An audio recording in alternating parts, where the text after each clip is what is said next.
আমাদেরকে অঙ্গুলে নির্দেশ করেছিলেন যে মাদক গ্রহণ ওনারা করেন, আমরা করি না।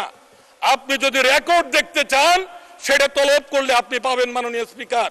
সম্মানিত আমার শ্রদ্ধেয় নেতা সেদিন উপস্থিত ছিলেন নাই, উপনেতাও সেই সময় উপস্থিত ছিলেন না। আমাদের সেই বিরোধী দলীয় একজন সিনিয়র সদস্য বলেছিলেন মাদক নিয়ে, মদ নিয়ে, সিগারেট নিয়ে।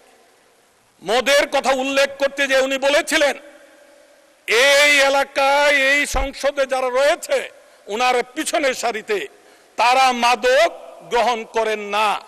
আমাদেরকে অঙ্গুলে নির্দেশ করেছিলেন যে মাদক গ্রহণ ওনারা করেন, আমরা করি না।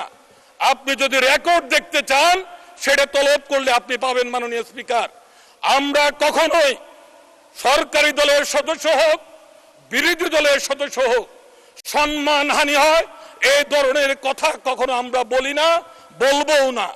আমি রবিবারে সেই আর্কাইভ থেকে আপনার কাছে অনুরোধ করছি আমাদের প্রতি যে অঙ্গুলি নির্দেশন করেছিলেন সেটা এক্সপান্স করা হোক মাননীয় স্পিকার, এবং আগামীতেও আমরা মিলেমিশে সেই সঙ্গে আমি বলতে চাই আমাদের সেই নেত্রকোনার আমার এক সংসদ সদস্য বিরোধী দলের ভাই যখন ওনার গাড়ির ভাঙচুর করা হয়েছিল এই মাননীয় স্বরাষ্ট্রমন্ত্রী আমাকে ফোন করেছিলেন এবং উনি সংসদ সদস্যর সম্মান রক্ষা করার জন্য প্রয়োজনীয় যা ব্যবস্থা তা যেন গ্রহণ করা হয়। আমরা কিন্তু সেই ভাইকে সাথে নিয়ে আমরা যারা জড়িত ছিল সংগঠন থেকে তাদেরকে বহিষ্কার করেছি, আইনের সহযোগিতা আমরা করেছি। কিন্তু আমরা কষ্ট হয় যখন সেই বিরোধী দল থেকে সম্মানিত একজন সদস্য যখন আমাদের দিকে অঙ্গুলি নির্দেশ প্রদান করে সমাজে হেয় প্রতিপন্ন করার চেষ্টা করেন, সেটাতে আমরা কষ্ট পেয়েছি, আঘাত পেয়েছি। আমরা বলতে চাই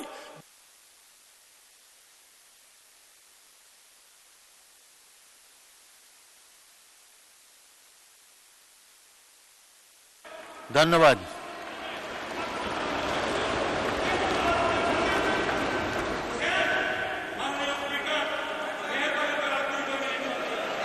এবার শেষ করেন। ধন্যবাদ, ধন্যবাদ।